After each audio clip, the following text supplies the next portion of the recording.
झूठेबाजी में फंस जाते हैं। आदरणीय राजन निसार साहब जिंदाबाद, जिंदाबाद जिंदाबाद, राजन निसार साहब जिंदाबाद, जिंदाबाद जिंदाबाद।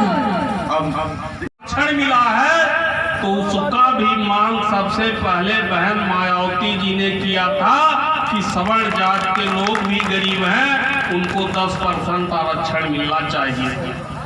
माननीय कांसीराम साहब ने पिछड़ी जात के लोगों को भागीदारी की बात करके, भाई अनुसूचित जात के लोगों का 23% आरक्षण है, 21% अनुसूचित जात का और 2% 3% अनुसूचित जनजाति का।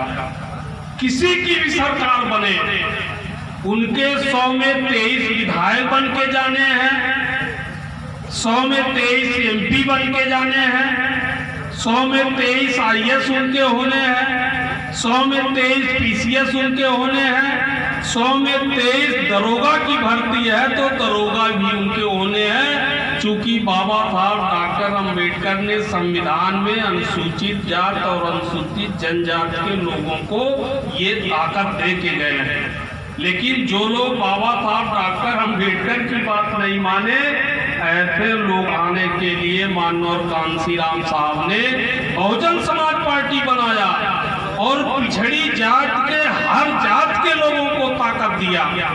आपको मैं बताऊं, अभी कल का पेपर आप पढ़ लीजिएगा अमर उजाला, उसमें स्पष्ट लिखा था कि माननीय कांसीराम साहब ने सबसे पहले मुलायम सिंह यादव को समाजवादी पार्टी बनाने का सुझाव दिया। मुलायम सिंह यादव को, खुद मुलायम सिंह यादव को मुख्यमंत्री बनाने का दोबारा राजनीति समाप्त हो गई थी मुलायम सिंह यादव की, और जब 91 में चुनाव हुआ था तो समाजवादी पार्टी के लोग किसी भी विधानसभा में 3000-4000 वोट से ज्यादा नहीं पाए थे। हमारे यहाँ हैसर में समाजवादी पार्टी का कैंडिडेट 2000 वोट पाया, BSP का कैंडिडेट लालमणि जी 25,000 पाए थे और समाजवादी का कैंडिडेट 2000 वोट पाया था। खलीलाबाद से ये हमारे भगवान दास जी 32,000 वोट पाए थे और समाजवादी का कैंडिडेट जानते हैं कितना वोट पाया था? 3000 वोट पाया था। केवल समाजवादी बस्ती जनपद में तब संत कबीर नगर नहीं था, कप्तानगंज में रामप्रसाद चौधरी को 15,000 वोट मिल गया था और रामकरण आर्या को इसी नगर पूरब से शायद 8,000 वोट पा गए थे। यहाँ ये हमारे वकील साहब थोड़े पीछे हो गए थे, 3 सीट मिली थी। बाकी हर सीटों पे समाजवादी पार्टी की जमानत जब्त थी। जो पिछड़ों के बहुत बड़े नेता माननीय रामप्रसाद चौधरी जी खलीलाबाद से पार्लियामेंट का चुनाव समाजवादी से लड़े थे। आप पता करिएगा केवल 30,000 वोट मिला था। समाजवादी पार्टी खत्म हो गई थी, लेकिन बहुजन समाज पार्टी के संस्थापक माननीय कांसीराम साहब ने मुलायम सिंह यादव को बुलाया और कहा आप पिछड़ी जात के नेता हो, मेरे साथ आओ, मैं तुमको मुख्यमंत्री बनाता हूं। और 93 में आप जानते हैं मस्जिद शहीद हो गई थी। क्यों? आज से भी ज्यादा जोर शोर भारतीय जनता पार्टी का था। कल्याण सिंह की सरकार में मस्जिद शहीद हुई थी, चारों तरफ जय श्री राम का नारा गूंज रहा था, लेकिन माननीय कांसीराम साहब मुलायम सिंह यादव जी का हाथ पकड़ा और कहा मैं तुमको मुख्यमंत्री बनाऊंगा। समझौता होकर के चुनाव हुआ और उस चुनाव में जानते हैं क्या नारा लगा था? मिले मुलायम कांसीराम। बाकी आगे जान गए होंगे आप लोग। और उड़ गए। माननीय कांसीराम साहब ने भारतीय जनता पार्टी के उस लहर में माननीय मुख्यमंत्री मुलायम सिंह यादव को बनाया। ये बीएसपी का एहसान है समाजवादी पर। जो समाजवादी समाप्त हो गई थी, जनाधार खत्म हो गया था, समाजवादी पार्टी का कोई नाम लेने वाला नहीं था। मुस्लिम समाज, यादव समाज के लोग जनता दल में थे। तो एसपी की ताकत जब समाजवादी के साथ लगी, तब मुस्लिम और यादव समाज के लोग धीरे धीरे मुलायम सिंह के साथ हो गए। तब जाके इनकी पहचान बनी। उसका भी श्रेय बहुजन समाज पार्टी माननीय कांसीराम साहब को जाता है। आपको मैं बताऊं, जब मुलायम सिंह यादव ताकतवर हो गए, पूरे प्रदेश के जितने भी ताकतवर नेता यादव समाज के थे, सबको दूध में मक्खी की तरह निकाल के बहा दिए। चाहे हमारे यहाँ भालचंद यादव रहे हो, मित्र सेन यादव रहे हो, आजमगढ़ में रमाकांत उमाकांत यादव रहे हो, कुशीनगर में बालेश्वर यादव रहे हो, गाजीपुर ये गाजियाबाद के पास डीपी यादव रहे हो। बहुत सारे यादव जो भी ताकत बन के उभरे, नेतृत्व करना चाहे। यहाँ तक कि हमारे यहाँ सुरेंद्र यादव जी, जो जनता पार्टी से सांसद, केवल 2 सांसद, मेनका गांधी और सुरेंद्र यादव 2 ही सांसद थे। सुरेंद्र यादव का भी टिकट माननीय मुलायम सिंह यादव ने काट दिया। उनको बेचारे को निर्दल चुनाव लड़ना पड़ा। जिन जिन यादव समाज के लोगों को माननीय मुलायम सिंह यादव जी ने अपमानित करके पार्टी से निकाला, ये कांसीराम बहन जी और बहुजन समाज पार्टी थी, जो ऐसे नेताओं को ताकत दिया, टिकट दिया, पुनः एमपी बना करके पार्लियामेंट में भेजने का काम किया। वो पार्टी बहुजन समाज पार्टी थी। भाई, कुर्मी समाज के लोगों में कोई नेता है जिसको बीएसपी ताकत ने दी हो, धक्का न लगाई हो? माननीय राम प्रसाद चौधरी को भी मुलायम सिंह यादव ने पार्टी से निकाल दिया था। ये बहुजन समाज पार्टी में आए, और बहुजन समाज पार्टी में आए तो इनकी ताकत हजारों गुना बढ़ गई। कैबिनेट मंत्री बनाए गए, बीच में बीजेपी में चले गए, राज्य मंत्री बने, कैबिनेट दर्जा नहीं पाए थे, लेकिन बहुजन समाज पार्टी उनको बड़ा विभाग दे करके, ताकतवर विभाग दे करके उनकी हमेशा हैसियत बनाई। चाहे दयाराम चौधरी हो, नंदू चौधरी हो, राम प्रकाश चौधरी हो, राम ललित चौधरी हो, कोई बता दे जिसमें बहुजन समाज पार्टी का एहसान न हो। पार्टी ने चुनाव जिता करके विधानसभा और लोकसभा में भेजने का काम किया था। क्यों? मैं गलत कह रहा हूँ? ये बहुजन समाज पार्टी दलित को कम, पिछड़ी जात को सबसे। आज पूरे प्रदेश में निषाद समाज के जितने भी नेता हैं, विश्वंभर निषाद का नाम सुने होंगे। वो 3 बार बीएसपी से विधायक रहे, बांदा तिदवारी से, फतेहपुर से सांसद रहे, 3 बार मंत्री बनाए गए। जब उनकी ताकत बढ़ गई तो मुलायम सिंह यादव तोड़ लिए। चूंकि जब जान पहचान हो गया तो मुलायम सिंह यादव ने तोड़ लिया। रामकिशोर बिंद को बहन जी ने मंत्री बनाया, अपने मंत्रिमंडल में रखा। जब उनकी ताकत बन गई तो मुलायम सिंह यादव तोड़ लिए। शंखलाल माझी, यही आपके बगल धनघटा विधानसभा से विधायक थे, बहन मायावती जी सबसे पहले उनको अपने मंत्रिमंडल में बहन जी ने लिया, नेता बहन जी ने बनाया। और जब ताकत बन गई, पहचान बन गई तो मुलायम सिंह यादव ने तोड़ दिया। क्यों? हमारे यहाँ राम भुआल नेता, गोरखपुर के बड़े चर्चित नेता माने जाते हैं, लेकिन जिला पंचायत सदस्य, विधायक, मंत्री कौन बनाया? बहुजन समाज पार्टी बनाई। और जब बहुजन समाज पार्टी छोड़ के समाजवादी में गए, आज तक विधानसभा का मुंह नहीं देख पाए। वही जमुना निषाद का नाम सुने होंगे, 8 बार बीजेपी और समाजवादी से चुनाव लड़े थे, लेकिन कभी चुनाव जीत के विधानसभा में नहीं गए थे।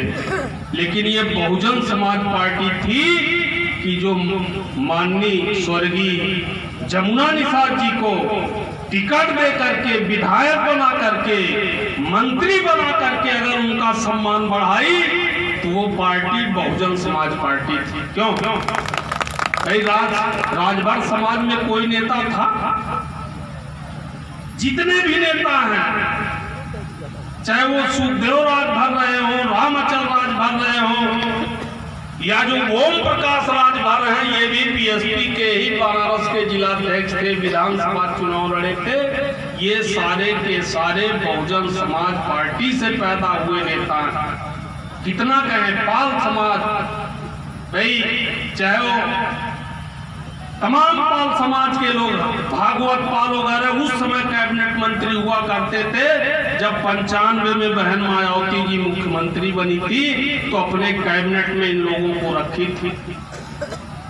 चौहान समाज के लोग, दारा सिंह चौहान, आपको मैं बताऊं, ये 95-96 में भी बहन जी उनको राज्यसभा का मेंबर बनाने का काम किया था, नेता बनाने का काम किया था। तो साथियों, पिछड़ी जात के लोगों, ये बहुजन समाज पार्टी हम लोगों की पार्टी है, पिछड़े लोगों की पार्टी है। दलित समाज के लोगों को आज यही विधानसभा है, यहाँ से कोई भी विधायक जीतेगा तो वो अनुसूचित जात का ही जीतेगा, लेकिन अनुसूचित जात का विधायक जो जीत के जाएगा वो कभी अपने लोगों के सम्मान की बात नहीं करेगा। आप सुने होंगे कहानी, हम लोग एमएलसी थे, प्रमोशन में आरक्षण बिल समाजवादी पार्टी लाई थी। यही समाजवादी पार्टी जो सबको गुमराह कर रही है कि दलित और पिछड़े सब हमारे साथ आ जाए, यही समाजवादी पार्टी अनुसूचित जात के लोगों का प्रमोशन में आरक्षण समाप्त करने के लिए विधेयक लाया था, बिल लाया था, और उत्तर प्रदेश में प्रमोशन में आरक्षण समाप्त कर दिए। और जब ये बिल पार्लियामेंट में आया था तो ये समाजवादी पार्टी के 5 सांसद अध्यक्ष के टेबल, सभापति के टेबल से वो बिल लेकर के फाड़ दिए थे। वो जानते हैं 5 सदस्य कौन थे? वो सब अनुसूचित जाति के लोग थे। बाद में माननीय मुलायम सिंह यादव ने सफाई दिया कि इसमें मेरा दोष नहीं है, ये प्रमोशन में आरक्षण का जो बिल फाड़ा गया है ये अनुसूचित जाति के सांसदों ने फाड़ा है। ये क्यों फाड़े? वो इस नाते फाड़े थे कि अगर हम माननीय मुलायम सिंह यादव के मंशा के अनुसार इस बिल को फाड़ देंगे तो दोबारा माननीय मुलायम सिंह यादव टिकट दे करके पुनः हम लोगों को सांसद बनाने का काम करेंगे। इस नाते पूरे समाज का नुकसान किया। बहुत सारे लोग जो इंस्पेक्टर थे वो एसआई हो गए, जो एक्सीएन थे वो जेई हो गए। इस समाज का इतना बड़ा नुकसान किए, इसलिए कि माननीय मुलायम सिंह यादव पुनः हमको टिकट दे देंगे और फिर हम एमपी एमएलए बन जाएंगे। क्यों? इसीलिए तो किए थे। तो इस नाते सर्व समाज के लोगों, अपर कास्ट के लोगों का भी, चाहे वो ब्राह्मण समाज के हों, क्षत्रिय समाज के लोग हों, सारे लोगों को भागीदारी देने में बहुजन समाज पार्टी कभी पीछे नहीं रही। अंत में एक बात कहते हुए मैं अपनी बात समाप्त करूंगा साथियों, कि हमें गलत फहमी में नहीं रहना। ये गरीबों की लड़ाई जिसने भी लड़ी, पूरे दुनिया का इतिहास उठा के आप देखिएगा, उसको अपने जान से हाथ धोना पड़ा। हम लोग देखे हैं कबीरदास जी जब हम लोगों की लड़ाई लड़ रहे थे, हमारे बाबा कहानी बताते थे कि कबीरदास जी का हाथ पैर काट लिया गया था। भाई लिखित में नहीं, लेकिन लोकोक्तियों में आज भी ये चर्चा रहती है कि कबीरदास जी का हाथ पैर काट लिया गया था। क्यों काट लिया गया था? क्योंकि वो दलित पिछड़ों गरीबों की लड़ाई लड़ रहे थे, समता मूलक समाज की लड़ाई लड़ रहे थे। किंग जॉर्ज लूथर अमेरिका में जो गरीबों की लड़ाई लड़ रहे थे उनको गोली मार दिया गया। अब्राहम लिंकन को गोली मार दिया गया। जिस महात्मा गांधी को भारतीय जनता पार्टी के लोग आज इतना भुनाने का काम कर रहे हैं, उनको भी इन्हीं लोगों के समर्थकों ने गोली मार दिया। दयानंद सरस्वती थोड़ा सा समता मूलक समाज बनाने का काम कर रहे थे, उनको शीशा पिला दिया गया। कोई बचा? गौतम बुद्ध को भी कहा जाता है कि जहर दे दिया गया। बाबा साहब डॉक्टर अंबेडकर का मौत भी संदिग्ध है, उसमें भी तमाम चर्चाएं होती हैं। आज अगर हम लोग सुरक्षित हैं तो ये बाबा साहब डॉक्टर अंबेडकर के संविधान के नाते सुरक्षित हैं। इस नाते साथियों, हमें अपनी ताकत लगा करके, जी जान लगा करके, और भारतीय जनता पार्टी जो भारत के संविधान को खत्म करना चाहती है, इस देश का भाईचारा खत्म करना चाहती है, पुनः हमको गुलाम बनाना चाहती है, हमारे वोट के अधिकार को समाप्त करना चाहती है, पढ़ने लिखने से हम लोगों को वंचित करना चाहती है, ऐसे पार्टी को शिकस्त देना होगा। अभी भाई मोदी ने नया शिक्षा नीति लाया, ये क्या है? अब 3 तक पढ़ाई आंगनबाड़ी तक होगी। आंगनबाड़ी में कहीं पढ़ाई होती है? और 3 से 5 तक पढ़ाई प्राइमरी में होगी, और उसके बाद ये कमर्शियल शिक्षा देंगे। क्या करेंगे? साइकिल बनाना सिखाएंगे, मोटरसाइकिल बनाना सिखाएंगे, मोबाइल बनाना सिखाएंगे, मछली पालन करना सिखाएंगे, दाढ़ी बनाना सिखाएंगे। फिर उन्हीं चीजों में जिस चीज से बाबा साहब डॉक्टर अंबेडकर ने हमको निजात दिया था, मौलिक अधिकार दिया था, जाति पेशा इस देश के लोगों को बर्बाद करने का सबसे बड़ा कारण था। आपको मैं बताऊं, मैं तमाम अपने मंचों से कहता हूं, किसी का आपको बता दीजिए जो जाति पेशा करके आगे बढ़ा हो, किसी निषाद को बता दीजिए जो मछली मार करके और बेच करके करोड़पति अरबपति बना हो, किसी चमार को बता दीजिए पॉलिश लगा करके करोड़पति बना हो, किसी यादव को बता दीजिए जो भैंस पाला हो, दूध बेचता हो, करोड़पति हो गया हो। मैं तो यहाँ तक कहता हूँ कि किसी ब्राह्मण को बता दीजिए जो कथा बाँच करके करोड़पति बना हो। नहीं, ये बाबा साहब डॉक्टर अंबेडकर ने संविधान में हम लोगों को मौलिक अधिकार दिया कि हर जाति के लोग पढ़ लिख करके अपने जाति पेशे से ऊपर उठ करके काम करेंगे, तब इनका उत्थान होगा। और साथियों, जब इस बहुजन समाज के लोग, पिछड़े समाज के लोग, दलित समाज के लोग पढ़ लिख करके अपने जाति पेशे से अलग हटके काम करना शुरू किए, तो आज सारे समाज में लखपति, करोड़पति, अरबपति मिलेंगे। क्यों? मैं गलत कह रहा हूं? आज हर वर्ग में अगर नई नौकरी से तो लोग दिल्ली बंबई चले गए और अपना जाति पेशा छोड़ करके किसी और काम में लग गए। आज वो गांव में सेठ बन के घूम रहे हैं, लखपति करोड़पति बन के घूम रहे हैं। ये ताकत कौन दिया?